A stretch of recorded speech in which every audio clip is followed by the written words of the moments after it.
Салам алейкум, алейкум ассалам. Устаз, атам өлім төшөгүндө жатат. Аты Бекиш дейби? Алла таалам жеңил кылсын. Өлім төшөгүндө шарияттын жолдомосу талқин. Талқин дегени ла илаха иллаллах деп жанында тургандар айтып турсун. Балдары бар, кыздары бар, достору бар, туугандары бар, кошуналары бар. Айт деп айтпаш керек. Айт, ла илаха иллаллах де. Ла илаха иллаллах деп айтыңыз, андай деп. Жөн эле жанында туруп, ла илаха иллаллах, ла илаха иллаллах, ла илаха иллаллах деп туруш керек. Эсине келип, кетип аткан учуру болуп калат. Ла илаха иллаллах деп бир жолу айтса, болду, токтотуңуз ошол ойдон. Ошол ойдон токтотосуз. Ушу эске келгенге чейин деп Алла деп калса, ла илаха иллаллах деп калса, акыркы сөзү болуп калса, Кудай калса пайгамбарыбыз айткан, кимдин биринчи сөзү ла илаха иллаллах, акыркы сөзү ла илаха иллаллах болсо, 1000 жыл жашаса дагы суракка алынбайт дейт. Бул дегени оор суракка алынбайт. Кудайым иншалла нар жагынан жеңил берет. Узагынан сүйүнтүрсүн деп коебуз, кыргыздарда курсанчылыкты берет Алла таала. Эгерде жан чыгып кеткенден кийин алга чейин кандай жаткырыш керек? Путун кыблага каратасыз, жастык коюп бийигирээк кылып, андай кылып жаткызып коесуз. Путун кыблага карап. Акылуу? Намаз окуганда жатат го, ошондой кылып. Экинчиси оң жан баш менен. Кыбланы карайт. Башы түндүктө, буту түштүктө. Оң жан башы менен кыбланы карайт. Бул Кыргызстандын географический расположениясына жараша айтам да. Москвага барсаңыз андай эмес. Москвага барганда анда башы батышта, буту чыгышта. Оң жан баш менен кыскасы айтканда, кыбла дүйнөнүн борбору. Центр Кабач. Кайсы жерде гана болбосун, ошол жерден оң жан башы менен жатып, кыбланы карап жатсын дейт. Кандай кабырда жаткандай эле. Жан чыгышы жеңил болот. Жан чыккандан кийин эң биринчи кыла турган иш көзүн жумуп коюш керек. Акырын кыймылдатып, көзүн жумуп коет. Эги ачылып калышы мүмкүн. Эгин кичине акырын көтөрөсүз дагы. Бу башынан эгин кошо байлап коебуз. Чочулабаңыз. Коркпоңуз. Биз деле жан беребиз да. Бизди бирөө ушундай кылса, сый, урмат. Хидая китебинде бизде фик китептери бар. Ошол жерде маркумду узатуу боюнча адеттер айтылат. Жол жоболор айтылат. Кандай башташ керек, эмне кылыш керек? Акырын байлап коюш керек. Путун колундагы, путундагы эме кылдырбай, бизде мындай бармактарын биртип байлап коет. Билесиздер да? Тизелер жакынат колго дагы. Эртеге бирөө жууганга келгенде, көргөнгө келгенде кичине катып калбасын да. Көз ачылган бойдон калып калса, башкалар кичине чочуп калат, коркуп калат. Көзүн жумуп коюш керек. Эги ачылган бойдон калып калса дагы кичине мындай ыңгайсызыраак, мындай жакшы көрүнүш эмес да. Ошон үчүн шариятыбыз маркумду узатканда дагы райымдуулук жолун үйрөткөн. Түшүндүңбү? Андан кийин акырын кусулга алып, анан кийин кепинге алып, эгерде ошол өлүктүн өзүнүн атырлары бар, ошолор атырларын сейип дегендей жакшынакай жаназага алып келип, мусулмандарга жарыя кылып, канча көп мусулман жаназасын окуса, ошончолук көп сооп. Анан кийин алхамдулилла эртерээк каты жүгүрүп алып барбай, акырын баспай, орточо менен алып барып жайга коюп, койгонго чейин бирөө да отурбасын, жакшынакай кыбла жагынан киргизилет. Каяктан? Сүннөт боюнча ушундай, кыбла жагынан. Мисалы мына Кыргызстандын географический турушу боюнча бизде күн бияктан чыгат, мына жактан батат.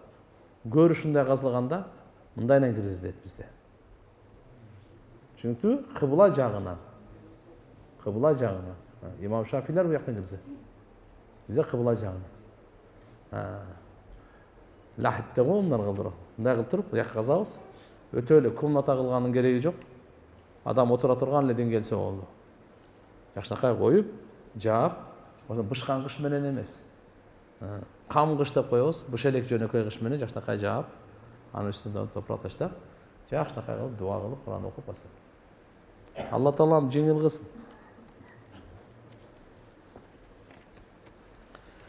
Так, ассаламу алейкум ва рахматуллахи ва баракату. Алейкум ассалам. Группалап Куранды хатым кылганда 30 киши бир парадан алып, бир параны окуп коюп, дуа кылып, багыштай берсе болобу? Же баары бүткөнчө күтүш керекпи? Жок, боло берет. Хатым Курандын сөзсүз эле өлүккө багышталбайт. Тирүүлөргө деле багышталат. Ден соолугубузга, ырыскыбызга Курандын берекеси менен, керемети менен Алла Таалам берсин баарыбызга. Курандын мүнөзү менен мүнөздөлөйлү, Курандын нуру менен нурланайлы. Албетте өлүктөргө да соогун багыштайлы, аларга да тиет.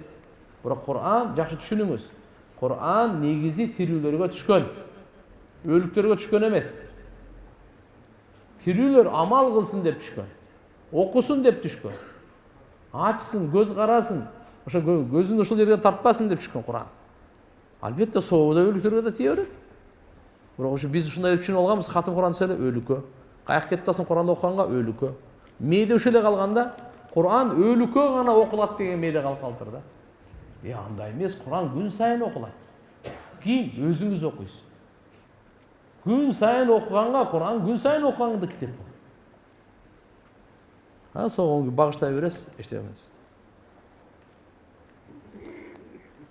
Аллахым сизге ден соолук өмүр берсин, амин баарыбызга. Кемин шаарына кош келдиңиз. Рахмат.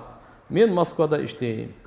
2 ай мурун Чубак ажы устатты түш көрдүм эле.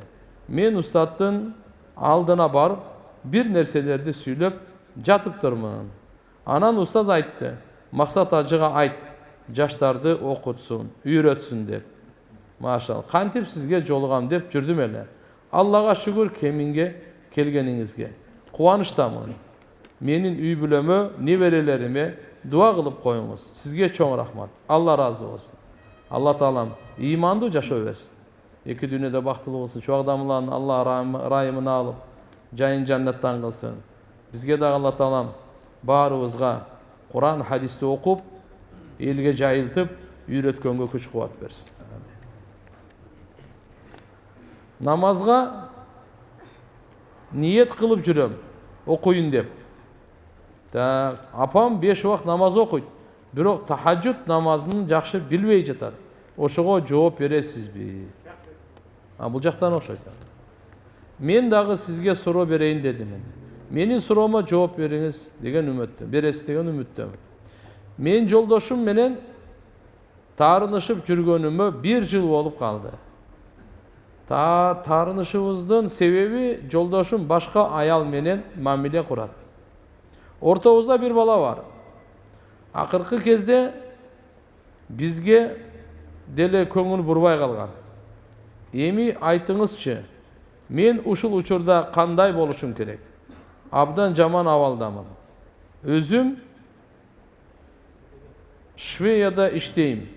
Ичпейм, чекпейм. Жаман нерселерден алысмын. Суранам, айтыңызчы. Мен канткенде жолдошум мага кайтат, жообуңузду күтөм. Сизге мындай да менин канча күн жашасак да бир бактылуу жашайм.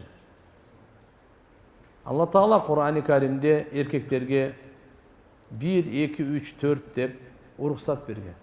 Үйлөнгөнгө. Бирок талап өтө катуу коюлган.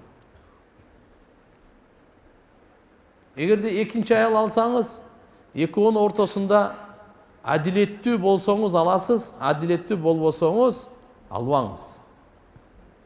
Адилеттүүлүк тамак ашта, кийим кечеде, турак жайда, төшөк маселесинде, убакыт бөлүүдө. Бардыгында адилеттүү. Ислам дини адилеттүүлүктү орнотуш үчүн келген. Зулумдукту жоюш үчүн келген. Анан экинчиси жаш эле деп анын аркасынан кетип калып, биринчи аял бала чакасынан таштап койгон. Бул адамгерчилик эмес, бул ыймандын иши эмес. Бул исламга таптакыр туура келбеген. Караңгылык.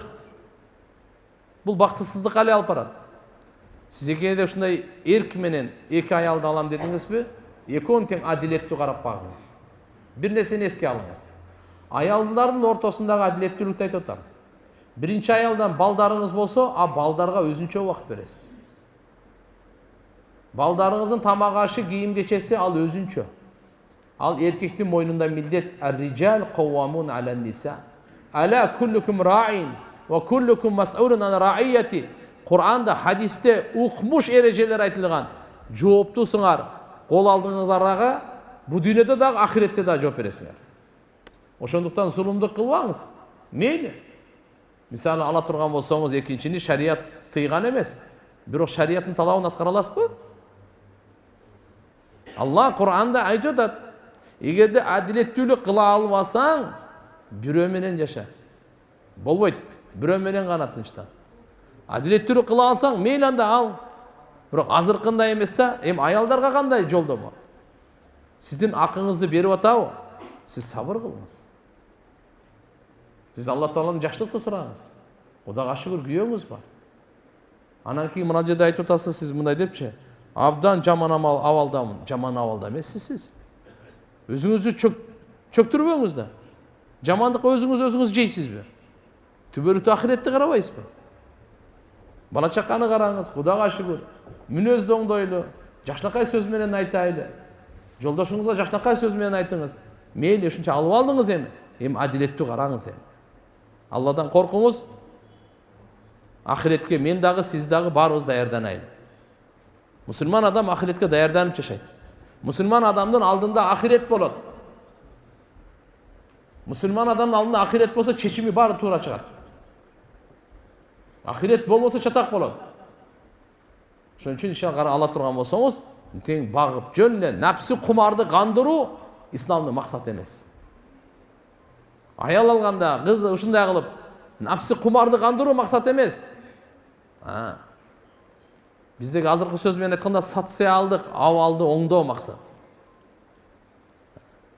Күйөөсү өлүп калды, күйөөсү тигинтип калды, төрөбөй калды, ар кандай болуп калды. Көчөдө калып кетпесин, бул да неме болбосун деп. Шариаттын ой, данышмандыктары толтура. Ошон үчүн иншалла сиз биринчи чөкпөңүз. Алхамдулилля, сизди жараткан Алла бар. Сизге жол башчы пайгамбар бар. Сизди түбөлүктүү ахиретте күтүп турган амалыңыз бар. Бала чакаңыз жакшы тарбия берип, бирок адилеттүүлүктү талап кылганга толук укуктуусуз, баш ийгенге да укуктуусуз, сизге арамга буйрганга чейин баш ийгенге укуктуусуз. Албетте баягы кичине кызганыч деген бар. Кызганыч деген бар. Бул бардыгында эле болуп келген. Бардык адамда эле бар. Бирок Алла субханаху ва тааля эркектер ушундай кылып жараткан. Буну Алла Тааланын мыйзамын туура түшүнүш керек. Жөндөн жөн эле кыйкырып эле Кудайдын өкүмүнө каршы чыга бербеш керек. Бирок ошол эле кезде эле эркектер дагы өзүнүн кичине чөнтөгүнө акча түшүп калса, жосо да бир нерсе болуп калса, жосо бир жаш ушундай немелерди көрүп алып аркасынан кетип кала турган, андай арам ойдон да кайтыш керек. Бул жөнөкөй мындай тамаша эмес да. Бирөөнө үйлөнүү сүннөт. 2, 3, 4тө уруксат берилген. Уруксат. Бирөөгө таргып. Үйлөнбөй өтүп кеткенден көрөк, үйлөн дагы баш кошуп, сенин артыңдан урпак калсын дейт. 2, 3, 4кө очо. Кээде ошол үйлөнгөн аял төрөбөй калат, ооруп калат, аны жөнү таштап койгондон, жок, үйлөнгөнгө төрө керек. Исламдагы өтө бардык абалды эске алып туруп, анан кийин шариаттын өкүмдөрү келген бизге турган. Ошон үчүн сиз иншалла мына чөкпөңүз, тим более ичпейт экенсиз, чекпейт экенсиз, жаман нерселерден алыс экенсиз. Алла Таалам алхамдулилlah иман бериптир. Кичине убакыттын эле талабы. Бирок мына күйөөңүзгө, жолдошуңузга айтарыбыз ушул, адилеттүү болсун. Адилеттүү болбойбу? Анда зулумдук кылбасын дагы, кой берип койсун. Үйлөнбөсүн деген сөз.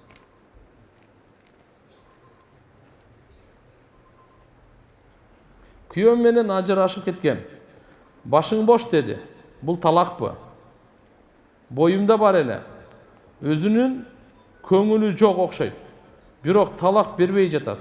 Өзү мурунку аялы менен сүйлөшүп жатыптыр. Сөзүңүз аябай аралашып кетиптир да. Күйөөм менен ажырашып кеткем дейсиз. Башың бош деди, бул талакпы деп. Караңыз. Башың бош дегенде ушул сөздү айткан болсо, ниетине каралат. Ниетин сурайт. Ниетиң ажырашуу эле, башың бош дегендин мааниси эмне десе, ооба талак берүү болчу ниетим ушул. Анда түшөт анда. Бир байына деп коет, нике автоматически ажырайт. Кайра эсине келип жашайын десе, башынан нике кыйлыш керек, башынан күбө болуш керек, башынан калың бериш керек. Махр дайындалат. Эгерде кайра баштан жашай турган болсо. Түшүнүктүбү? Жөн эле мисалы башың бош деген менен эле анын жүрөгүндө ниетин сурабастан туруп талак түшпөйт. Кет, жогол, көзүмө көрүнбө, башың бош, мына окшогон сөздөрдүн бардыгында ниет каралат. Ниетиң барбы же жокпу деп күйөөсүнөн сурайт.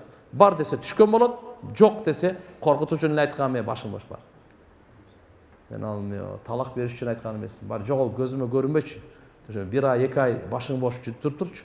Анан кийин ойлонуп сен дагы адам болуп каларсың. Ошентип эле айтканмын деп койсо, каяктан түшөт талак? Түшүнүктүбү? Ошон үчүн мунаны күйөөдөн эмес, маселени сурайт да. Анан мындай деп атасыз экинчи, боюмда бар эле, өзүнүн көңүлү жок окшойт, бирок талак бербей жатат. Мынаны караңыз, демек талак бербей жаткан болсо, демек башың бош дегенден кийин анын ниети жок окшойт анда. Сиздин сөзүңүздөн карап да айтам да. Өзү мурунку аялы менен сүйлөшүп жатыптыр деп. Эми ал бөлөк маселе бул. Сиздин маселеңиз талак түштү, түшкөн жокпу, ушуну караңыз. Ким менен сүйлөшөт, ким менен сүйлөшөт, кыямат күнү жооп берет. Адал сүйлөшөт атабы, арам сүйлөшөт атабы, кыямат күнү жооп берет.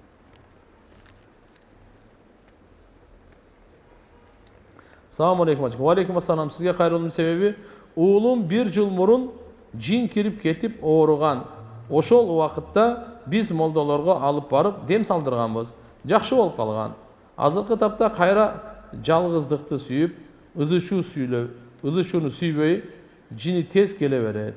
Ошол тууралуу сиз менен жолуксак болобу деп телефонду жазып коюп.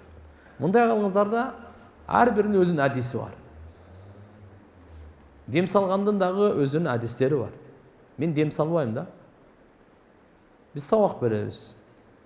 Ошон үчүн иншалла кээ-бир алхамдулилла жакшы дем салган молдолор бар. Ошого иншалла жакшы дем салдырыңыз. Анан өзүңүздөр дагы эң жакшысы өзүңүздөр деле дем салыңыздар. Пайгамбар саллаллаху алейхи ва саллям дем салганды үйрөткөн. Фатиха, Ихлас, Фалак, Насты окуп, анан күчтүүрөөк дамлаларга алып барсаңыздар дагы, дайыма дем салып жүргөндөр бар. Ясинди окуйт, жана башка окуйт. Дем салдырып койсоңуздар болот, жакшы иншалла. Аллахым шифасын берсин. Мен Европага кетип жаткам. Мен бара турган жерде менин жок экен жума, мечит жок экен. Жуманы кандай кылып окуйм? Пешим намаз окуй беремби? Рахмат. Ооба. Эгерде мечит жок болсо бара турган жериңизде пешим эле окуйсуз. Ал жерде жума окулбайт. Пешим окуй бересиз болот. Бирок кийин сураштырасыз. Кичине узагыракта дагы эгерде боло турган болсо, жумага барып келип турасыз. Эгерде таптакыр жакын араңызда мечит жок болсо, жуманын шарттары табылбаса, жума окубайсыз. Болдубу? Суроолор барбы, жокпу? Москвада автобус айдайм да. Постоянно за рулем кетип баратканда окуйм намазчы. Ошол Байкем айтып атат, мен Москвада автобус айдайм. Постоянно за рулем болуп калам. Намаздын убактысы келгенде намазды окуй берем. Ушул болобу, туура эмеспи дейт. Биринчи айдап бараты окуса болбойт. Жанында отуруп айдабай. Ал окуса болот. Артында отурган окуса болот. Пассажир, клиент дейбизби? Мениби? Кайсы намаздарды окуса болот? Сүннөт, нафилдерди окуса болот. Фарыз, важиптерди окуса болбойт. Фарыз, важиптерди түшүп окуш керек. Кыбланы карап окуш керек. Рүкү болуш керек. Сажда болуш керек. Эгерде булар болбой калса, намаз болбой калат. Ошон үчүн ушундай расчетто алыш керек. Пешимдин убакыты жакшы эле. Мисалы 12:30 аякта саат канчада кирет билбейм. Саат мен 1:50 саат 5ке чейин, 4 саат бар. Бир остановкадабы, же бензин куйгандабы, же ажатканадабы түшүп бошоп. Ошол учурда кыска нуска окуп алыш керек. Калган зикирлер, Куран дуаларды автобуста айдап кетип жасай бересиз. Сунушуңуз аксакал, угулду, түшүндүк, өтө маанилүү, өтө керектүү. Туура айтат. Имам дамылабыз отурат. Башка да машаалла дин чөйрөсүндө кызматкерлер болсо керек. Ушуну дайыма иншалла унутпай, буну коюп турушубуз керек. Келечекте биздин жаштарыбыз, уул кыздарыбыз бактылуу жашап кетиш үчүн эң туура милдеттерин, укуктарын, адептерин жана башка нерселерин үйрөнүш керек. Намаз окугандан мурда намаздын илими фарыз болгондой, ажылыкка барардан мурда ажылыктын илими фарыз, соодадан мурда сооданын илими фарыз, үйлөнүүдөн мурда үйлөнүүнүн илими фарыз. Эмне үчүн? Бирөөгө зулумдук кылып койбосун. Уулдагы, кыздагы зулумдук, кыянаттык кылып койбосун. Ошон үчүн өтө туура айтат. Мурда да биз буну көтөрүп келгенбиз бул маселени. Бул биздин күн темабыздагы дайыма каралып турган маселе. Иншалла Кудай калса буну дагы жандандырып, сунуштарды иншалла расмий мынакей дини идара бар, дини биздеги мекеме бар. Аларга да иншалла айтканга аракет кылабыз. Азыр мына суроону окуп коеюн. Азыр сунуштан кийин угайлы аксакалдар. Бүгүн баары баланын ата энесине болгон милдеттерин билет. Бирок көпчүлүк ата эненин баласынын алдындагы милдеттерин, адеп мамилелерди билишпейт. Ушул туурасында айтып бересизби? Баланын ата энесине болгон милдеттерин билет. Не кылыш керек, кандай кылыш керек? Бирок көпчүлүк ата эненин баласынын алдындагы милдеттерин билбейт деп бул туура. Ата эненин мойнундагы туугандар биринчи ушу бала Алланын белеги. Буну жакшы кабыл алыңыз. Алланын аманаты.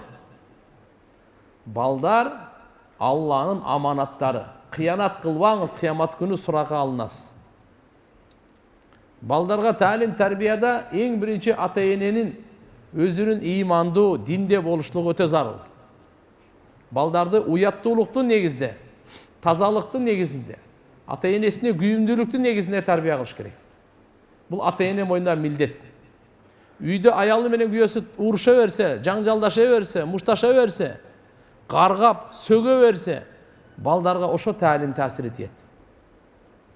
Ошон үчүн балдардын алдында ата энеси кичине айтыша турган сөз болсо дагы айтышпаш керек. Балдар уктагандан кийин, мектепке кеткенден кийин мисалы анча айтыша турган сөздөр болуп калышы мүмкүн. Бирок балдардын көзүнчө болбойт, жаман тарбия таасир этет. Балдарды урушканга караганда мухаббаттын үстүндө тарбия кылуу ата эненин мойнунда милдет. Жакшы көрүп, бирок жакшы көрүү аларды тоң мойындукка алып барып койбосун. Кичинесинен балдардан алхамдулилlah кыздарды азмаз жолука, балдарды топуга, сүннөт менен оң колун менен жегенге, колун жууганга, учурдагы дуаларды, мына ушунун баардыгын таалим тарбия ата эненин мойнундагы милдет. Аларга адал тамак берүү ата эненин мойнунда милдет. Ошон үчүн да кичине Кудай кааласа бир 7 жашында сабак намазды баштатып 10 жашар болуп калганда булардын балдар менен кыздардын төшөктөрүн өзүнчө кылыш керек. Ата эне мойнунда милдет, биздин балдар уяттуу болуп чоңойсун. Жашынан эле көнүш керек. 10 жашар болдубу? Төшөгү бөлөк, балдардын да бири-бири менен төшөктөрү бөлөк, кыздардын да бөлөк комнаталары бөлөк, өзүнчө жаш. Ислам дини уяттуулуктун дини, тазалыктын дини. Бул ата эненин мойнундагы милдеттерге кирет. Оор көрбөш керек. 3 кыз, 4 кыз, 5 кыз болуп калды. Алхамдулилlah, Алланын бергени. 10 кыз болсо да Алланын бергени. Уулду болбойт деп анан андай болбойт. Пайгамбарыбыз айткан, 3 кызды тарбия кылып, жакшы ат коюп, жакшы чоңойтуп, ага бейиш важип ага. Мен менен кыямат күнү ушунча жакын болот деген, кандай сөмөй менен ортоңко манжадай. Экөө болсун, экөөнө дагы айткан, бирөөнө дагы айткан. Только кыз эле эмес, карындашыңы дагы тарбия кылсаң, эжеңе дагы көңүл бурсаң, ушул соопторду аласың.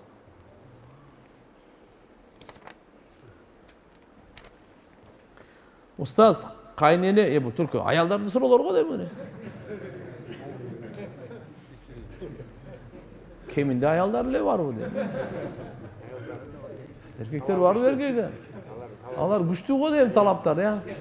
Силерди акырын жиберип атат го дейм. Алла разы болсун дейм. Мечитке жиберген аялдардан, машалла. Аллахым разы болсун дейм. Erkekler tarbiyалап атат. Өтө жакшы. Аялдын таасири чоң. Бардык менмин деген эркектин аркасында аял турат. Асмандан түштүк мына. Эне төрөгөндө апа бар. Имам Бухарини Бухари кылган энеси болот. Имам Ахмадты Имам Ахмад кылган энеси болот. Энеден чоң нерсе бул. Энелерибиз бар болсун. Устаз, кайнене менен келин ортосундагы мамиле, адептер тууралуу айтып бересизби?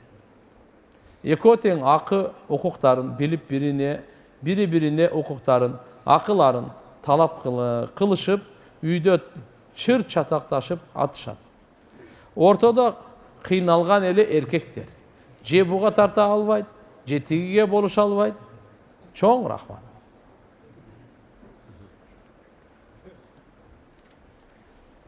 Алла. Биздин алдыбызда ахирет жок да. Кайнененин алдында ахирет болсо, келин рахатта жашайт. Келиндин алдында ахирет болсо, кайнене рахатта өмүр сүрөт. Эмне үчүн ахирет деп айтып атам? Ахиретте бериле турган сооптор, туура эмес кылган иштерге күнөөлөр алдында жок. Биринчи мен кайненеге айтайын, себеп дегенде кайнене улуу. Урматтуу кайненелер, бул келин сиз төрөгөн эмессиз. Бирөө төрөгөн буну. Бирөө токсикоза көргөн, бирөө кыйналган, бирөө кам берген, бирөө көз жаш берген, бирөө өмүр берген, бирөө ден соолугун берген, акыл күчүн берген, башка аялда булчу. Сиз берген эмессиз. Ушунчалык колунан келишинче тарбияны берип, чоңойтуп, бойго жеткирип, сизге кызматыңызга берип койгон. Өзү кызмат ала турган учурга келгенде, өзү кызмат кылбай, ушу кызым Бишкектен Кеминге барып келин болсун деп, ушул жерге келин болсун, кызмат кылсын деп берип атат. Кыйынчылыктын бардыгын өзү көтөргөн. Рахатка келгенде сизге берген. Сиз зулумдук кылбаңыз. Капа болбоңуз, мени жаман көрбөңүз, бирок акыңыз жок. Шариаттын акысын айтайын. Алланын берген белек экен деп шүгүр кылып, пешенесинен өп, алып алыңыз. Мактай бериңиз. Разычылыгыңызды Кудайга шүгүр кылып билдире бериңиз. Сизге Алла Таалам фарыз кылып койгон, сизге кызматка турган ким? Сиз төрөгөн кыз. Ал каякта эле? Москвада. Чакырыңыз ошону. Сиз кимге кыйналып, кимге ушундай өмүр, ден соолук, жан бардыгын бергенсиз? Кызыңызга да. Кызыңыз каякта? Москвадабы? Оштобу? Алматадабы? Ошону чакырыңыз, ошол милдеттүү, мойнунда фарыз, кийимиңизди жууп бергенге, тамагыңызды пышырып бергенге, ден соолугуңузду караганга, фарыз мойнуңузда милдеттүү. Сиз себеп дегенде төрөгөнсүз ага. Сиз ага бергенсиз. Бар күчүңүздү, акылыңызды, жашооңузду көз жашыңыздан бери төгүп бергенсиз. Ошондой эмеспи? Энем эмне деп ыйлайт? Бала ооруп калганда. Алла, мен эле ооруйунчу дейт. Сиз ал келинге андай кылган эмессиз. Туура түшүнүңүз. Тең салмактуу караңыз. Ислам дини ушундай адилеттүү дин. Кыргыздардын келинине шүгүр кылыш керек кылгандар. Китепке келе турган болсок, динге келе турган болсок, эркектер чатак болсо. Мен дайыма айтып жүрөм. Биздин келиндерге Алла разы болсун. Колунан келген аракетин кылып атат. Ошон үчүн урматтуу кайненелер, альхамдулилля, мына ушу келин келип калды. Сиздин үйүңүзгө бир мүчө болуп келип калды. Өзүнүн туулган жерин таштады. Ата-энесин таштады. Бир туугандарын билесиз кандай, кичинекейинде чоңойгон кандай жакшы көрөт, агасын, энисин, эжесин, сиңдисин кандай жакшы көрөт. Ушунун бардыгын таштады. Өзүнүн үйүнө чоңойгон ар ким өзүнүн айылын жакшы көрөт. Ошонун баарын таштап сизге келди. Сизден жылы сөз укпаса эмне кылсын бул эми? Үйдөн рахат көрбөсө мисалы. Так эле биз иштеттиребиз, нормально иштеттиребиз. Чын-чынына келгенде иштебесе деле бир нерсе. Бизге альхамдулилля маданиятыбыз, урп адат, каада салтыбыз сиңип калган экен. келиндер кайерге барса, ошол жерде тил учун чыкпай туруп иш кылып демей калат. Кайненелер шүгүр кылыш керек. Кайненелер алхамдулилlah не кылыш керек? Мактап, жакшы сөзүн айтып, ак батасын берип, ошо келинге ак батасын береле бериш керек. Анан сиз тажрыйбалуусуз да. Келин кечеги келин. Жашоонун ысык суусун, бурумдарын кыйынчылыгын көргөн жок.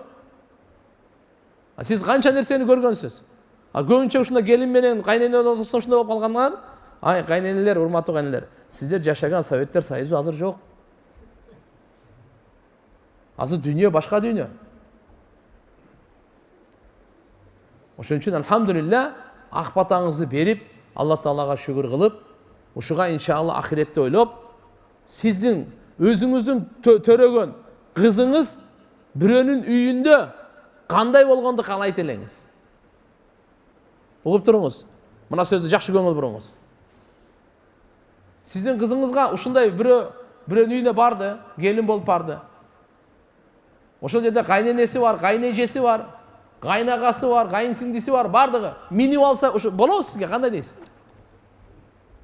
Кирин деле жудурат, тамагын деле, саар шыпырганы деле, өзгөчө боюнда болуп калса деле, муздак суу башкасы иштетипкени. Кичине акылдуулук менен болойлу. Бардыгы минип алат да кээ бир жердечи. Бардыгын тамагын бышырып берип аткан ошол эле. Шыпырып аткан, төшөк салып аткан. Анчалык чектен чыгып кетпеш керек да. Мен ошончалык кылып берип аткандан кийин, хотя бы рахмат деп кой, рахмат деп кой. Алла разы болсун деп кой мисалы. Аша чабуу бардыкча да жаман көрүлгөн. Эми келиндерге айта турган сөзүм. Келиндер деле кээде ушундай эле совсем эле бир неме болуп кетет да. Өзүн алдырып жүрөм, эмне эле болот да. Анчалык болбош керек да, Бани Исраилде зынакор аял итке суу берип бейишке кирген. Итке. Бани Исраилдеги бир аял пайгамбарыбыз айткан, зынакор, зына деген эң жаман, абийирсиз, жиркеничтүү иш. Бирок ит дүйнөдө чочкодон кийинки эле нажас боюнча. Тили чыгып калган экен, суусап, эчтеге мына өлөйүн деп калган экен. Топурак жалап. Ошол өтүп баратса көрүп калып, боору оруп, өзүнүн бут кийимин чечип, галошун суу алганга, кудуктанчы, жолугун чечип, ошого байлап суу алып, ушу итке суу бериптир да. Аллага ушунчалык жаккан ушул аялдын кылган иши. Болбосо итке боорукерлик кылып суу берип атат да. Күнөөсүн кечирип туруп бейишке киргизген. Урматтуу келиндер, итке ушунчалык суу берсе, адамга суу берсе бунун сообу канча? Адамга тамак берсе, сообу канча? Пайгамбарыбыз айткан, угуп алыңыз. Суусу бар жерде суу берсеңиз, кулду азат кылгандай сооб аласыз. Суусу жок жерде суу берсеңиз, өлүктү тирилткендей сооб аласыз дейт. Урматтуу келиндер, ар бир сууңа, ар бир чайыңа, ар бир тамагыңа Алла эмне деген сооптерди берип атат. Болгондо дагы бул ит эмес го. Адам го. Жөнөкөй адам эмес. Аял зат го. Жөнөкөй аял эмес. Сенин күйөөңдүн апасы го. Келиндерде да ушунчалык аша чапканда болуп калат да. Эки жактан тең болот болчу. Ошон үчүн эгерде мен айтып атканым ахирет алдыда болсочу, келиндер, кайнененин мактоосун алам деп кызмат кылба. Жашоон кыйын болуп калат. Кызмат кыл, акысын Алладан алам де. Кайнене разы болбосо дагы Алла үчүн кызмат кыла бергиле. Соопту Алла берет. Даражаны Алла берет. Учурда кичине чыдап койгула. Бирок силер жашсыңар. Күчүңөр, белиңер, акылыңар, көзүңөр бардыгы жайында. Азыр кызмат кыла турган учур. Туура кайненеге кызмат кылуу мойнуңарда милдет болбосо дагы бардык бактылуу келиндер кайненесинин, кайнатасынын ак батасы менен бактылуу болушкан.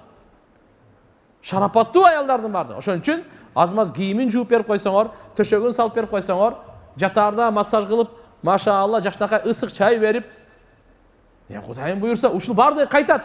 Эртеге сен уулду болосуң. Сенин келиниңен Алла Таала бул кайтар дүйнө. Сөзсүз кайтарат.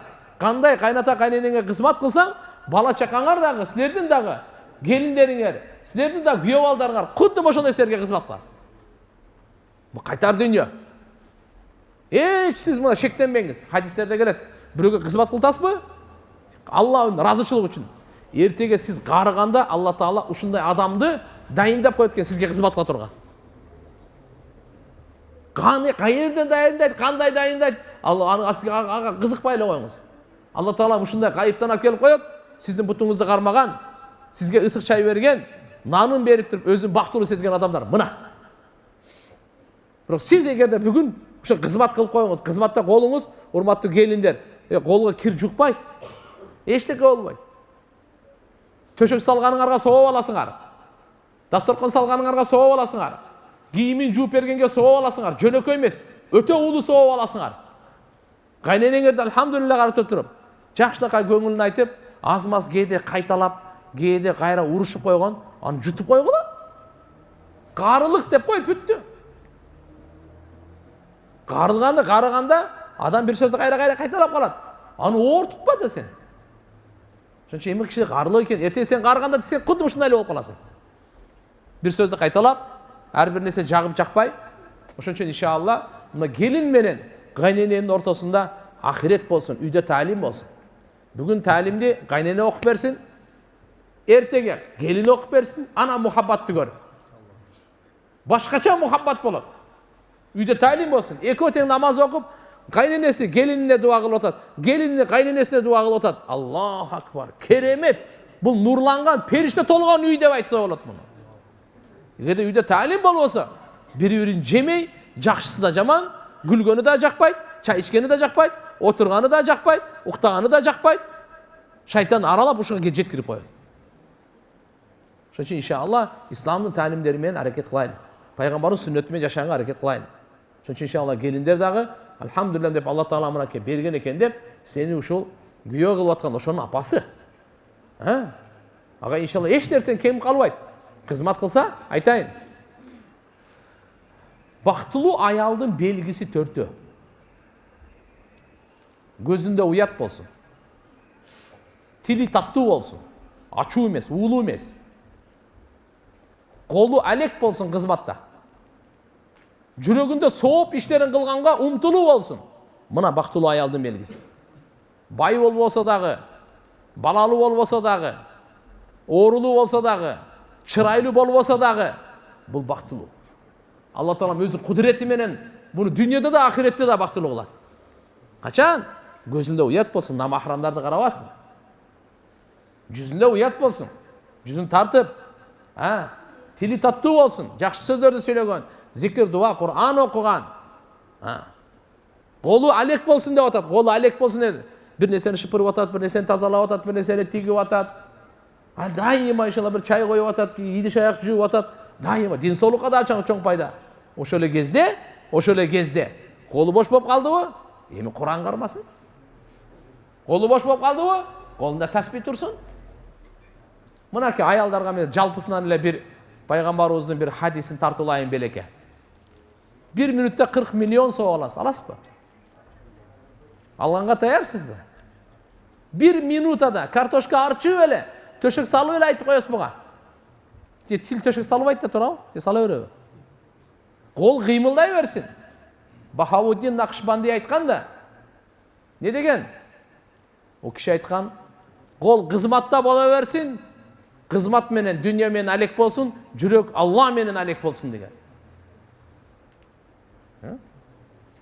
Даст бакор дил байор дейт. Фарсча.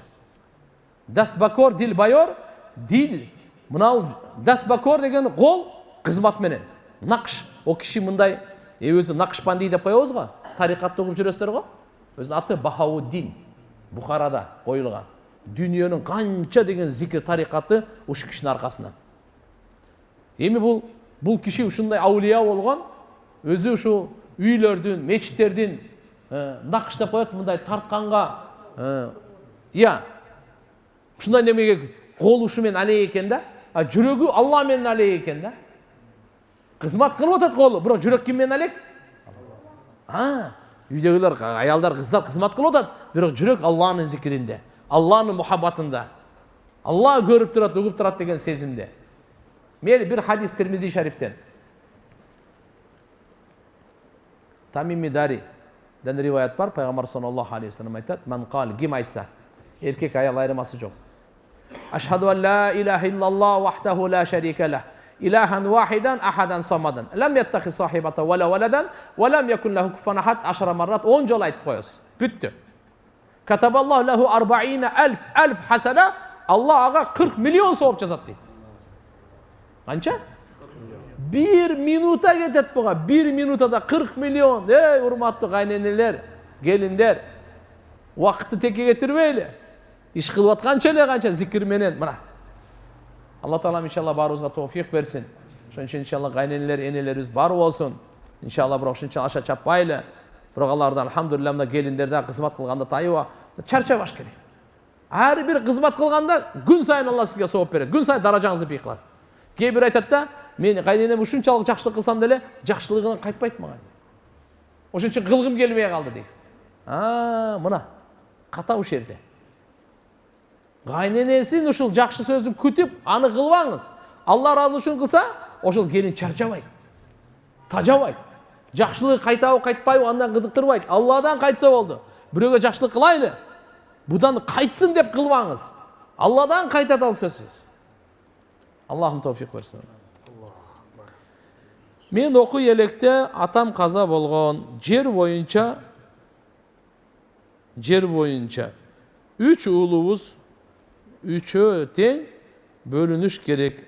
Адилет болбой, мен ортончусумун. Ағама иниме жер бөліп, маңа өзіме күч қуат берсін дейд. Апам.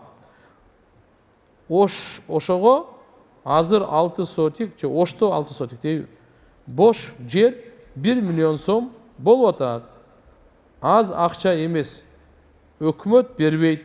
2012 жылдан бери. Сурооңузга түшүнбөй калдым. Мындай го дейм мен оюмча, сиздин сурооңузда. Атаңыздарды Алла Таалам райымына алсын, жайын жаннаттан кылсын, силерге таштап кеткен мүлктү шарият боюнча мурас. Бул 3 балага тең бөлүнүш керек. Мураста балдар дагы, кыздар дагы бир киши өлдүбү? Ошо киши өлүк киши өткөн кишинин ата энеси аларында үлүшү бар. 6-дан 1-ин алат. 1/6 часть. 6-дан 1-ин алат. Бу Абдурахман Дамулла айтты эле, бул кеминдиктер кичине орусташып, анан ушундай болуп калганда кичине азмаз орусча кошуп коюп атам да кичине. Шеңгенде боло береби? Түшүнүктүү эле болуп атабы? Анан академиктин баары кеминден чыккан дейт эми. Бул Москвалар дүңгүрөткөн барды эле кем чында эле ошондо. Кеминде алхамдулилля бир эле Аскар Акапов толтура. Машалла, билимдүүлөрдүн району бул, жөнөкөй район эмес бул. Өтө акылдуу, өтө кыйын. Кудайым бурса иншалла. Иман кошула турган болсо, бия космонавт да. Мен эмне айтайын деп аттым эле. Аллахумма салли аля сейдина Мухаммад. Ата энеге 6-дан 1. Аялына 8-ден 1 кетет. Балдары болбогондачы. Балдары бар да 8-ден 1 кетет. А балдар кыздары бар го, калганы бардыгын булар бөлүп алат да. Балдар кыздарыначы. Балдарына бардыгы тегиз, бирок кыздардын үлүшү 2 эсе аз. Түшүндүңөрбү? Мисалы бир бала 2 кыз таштап кетти дүйнөгө. И 4000 сом таштап кетти. 2000 сомду бала алат, 1000 сомдон 2 кыз алат деген сөз. 2 эсе аз кыздын үлүшү. Бизде совсем эле кыздарга бербейт. Турмушка чыгып кеттиңби? Ассаламу алейкум дейт. До свидания. Шарият айтат, ничего подобного дейт. Чакыр Москвадан. Алматыдан келсин дагы үлүшүн алсын дейт. Мына. Кыздарга бизде башы берет. А биз эң кенжеси алат, бардын алат да, бар сен кете бер дейт. Сен ошко барасыңбы, төшкө барасыңбы, мен бишим жок, мына меники дейт. Андай эмес да.